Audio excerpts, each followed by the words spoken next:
What is their policy? What is the way they go about business? The Potters, you know Gino Potts, you met him. I mean, I know Scott as well, and that shows you the influence that the CEO has, because ultimately the world has turned, and his words come back and haunt him. But that's 5 months ago, so the world has turned. That will be on the back of them getting promoted. They're now in the business end of the Premier League.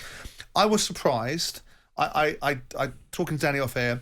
The manager did to me look very young and bouncy and seeming to be bouncing all over the place in post-match press conferences. But obviously I looked at the first game of the season where Watford tore Aston Villa a new one, ostensibly because the boy Sarr ran target all game.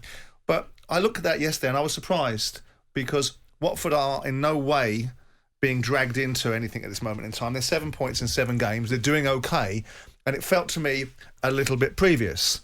Now, the Pozzos don't muck about, and they've built a football club that, on the whole, has been successful given its standing, its position, and where it actually operates at what part of the food chain. But look, you can't argue with the fact that they go through managers quickly. They go through managers in the same way for different reasons than Chelsea do. They get what they want from the manager, they exhaust them, and then they move on to the next guy when they think he's waning. They obviously think this guy's waning. And the performance wasn't compelling on Saturday against Leeds, but then Leeds are a difficult side to play against. I look at it and say, it's easy to find managers, it's much more difficult to replace them. Yeah. More often than not, they replace them and they get something from the next guy as well. I know they brought Kiki Flores back and they didn't get things from him, and they've been through a list of managers they haven't gotten things through. This one, to me, just feels a little bit early.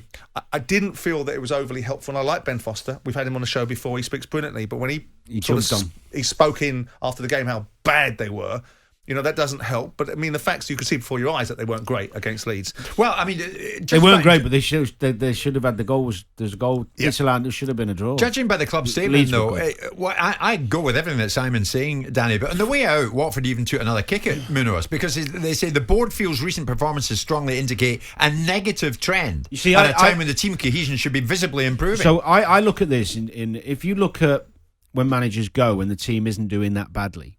And the last couple of performances haven't been great. They're all over the place against Newcastle, should have lost comfortably, and Leeds battered them for long periods.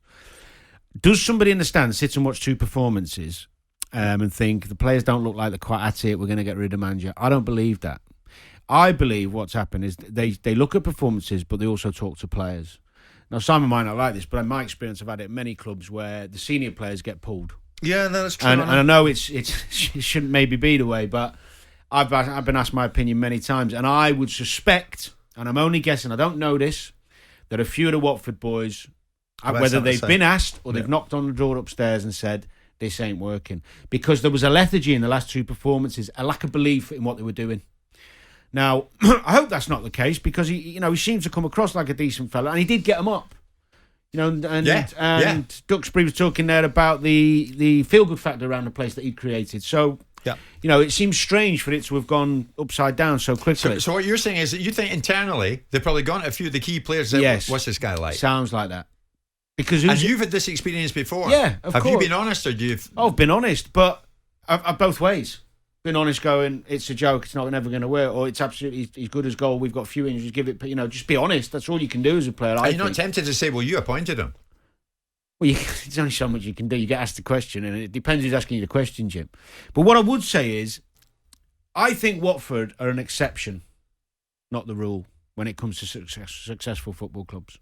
I know we can look at Chelsea. I think it's a bit different. Watford go through managers like no team I've ever seen. That's right, yeah. I don't think it works long term, and I think they'll go down. Especially appointing Ranieri. I think I agree with that. He's gone. Like he's too far, Pat. He's too far. He's old school. Yeah. I think the game's evolved a bit. I'm not sure he's the right man. It's funny, Danny, as you say that, he's pitching up at the training ground now. But yeah, he is. But what I was going to say was my experience of success in a happy team and a successful team with good spirit and good understanding and a desire to succeed together with the management staff on board comes from respect that is gained through a bit of time.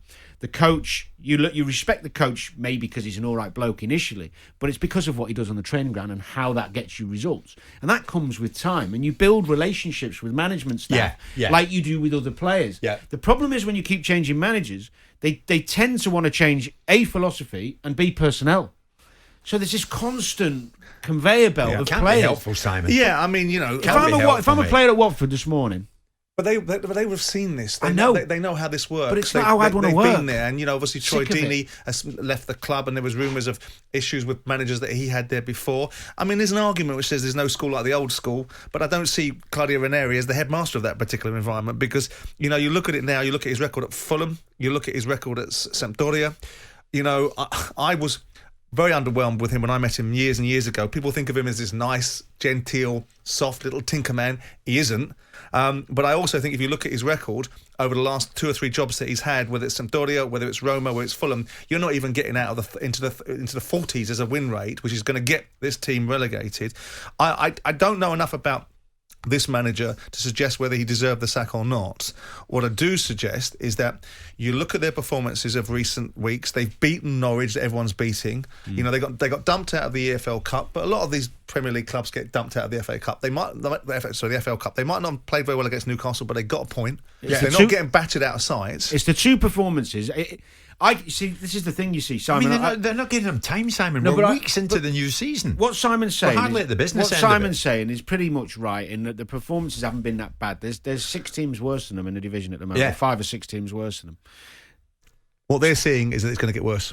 Yes, but hence the fact I'm suggesting that those 2 performances, even though they were lethargic and they weren't quite at the races for whatever reason, aren't on their own enough to go, let's get him gone. There has to have been some conversations. There'll be a whispering campaign of some shape or form. And I don't like senior players being in my office. I had it. I didn't want to hear from them. I see what I needed to see on Saturday afternoon. Did you do it the other way? Did you ever ask senior players? No. Did you not? Absolutely not. The problem for me is that I believe that my champion was the manager. If I needed to ask someone about the manager, then I should get a different manager. I should have eyes and ears of my own. Right? I should be able to see it for myself. Did you never canvass opinion of any senior player? No. I didn't want to go down. You can't be everywhere at all times. No, but I can see the result on a Saturday afternoon. That's what I need to see. It manifests itself on the pitch sooner rather than later. If I went down to the training ground, I was like the Queen, only spelling new paint. Is this how it is every week? Yes, like this. And of course, you drive out the door and everything's back to normal.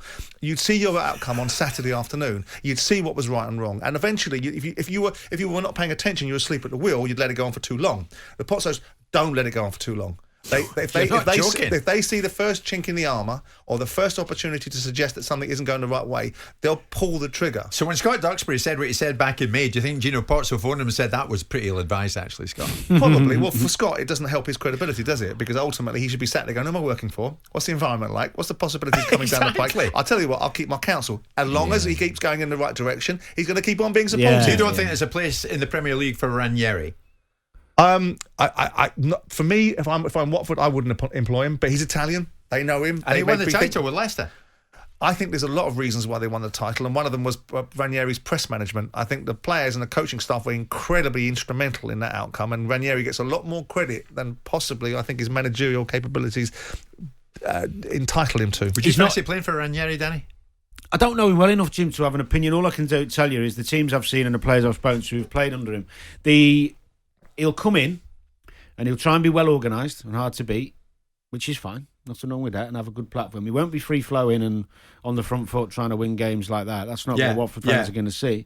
And right now, that's maybe what they need, that defensive Italian kind of, we need to stay in games. But they were staying in games. Well, that's what I was getting to. They were staying in games anyway. Yeah. So, I actually, look, Watford have got some good attacking players. They've got pace. And they've got half a chance of scoring goals every time you watch them play. Yeah. If they become too defensive and pragmatic, they're going to struggle. Well, especially the other side of the argument, which is also they're not mucking about. They're not letting what's happening at Norwich manifest itself. They're basically saying Daniel Farke gets a pass. 17 games, doesn't win a Premier League game. This guy doesn't turn up. Yeah, but Simon, at this rate, you can put the house on Ranieri being out before Christmas. No. Of course you can. No. Judge on the form of the Pozzos, of course you can. How many has he got to lose on the spin? 6? Oh, I don't know. I don't like forecasting somebody getting a sack before they even got in the job. But I don't think he's the right fit. They do. It's their football club. And more often than not, they get the balance just about right. Now, you can say they didn't on previous seasons they got relegated, but how long do Watfords stay in the Premier League? They haven't got a Sean Dyche. Do you want to know their fixtures that he's got to walk into? Liverpool, Southampton. Go on. He's got Liverpool, Everton, Southampton, Arsenal, Man United, Leicester. Good luck, Claudio. Jim White and Simon Jordan. Monday to Thursday morning, 10 till 1. On AM, on DAB, via the talkSPORT app and on your smart speaker. talkSPORT.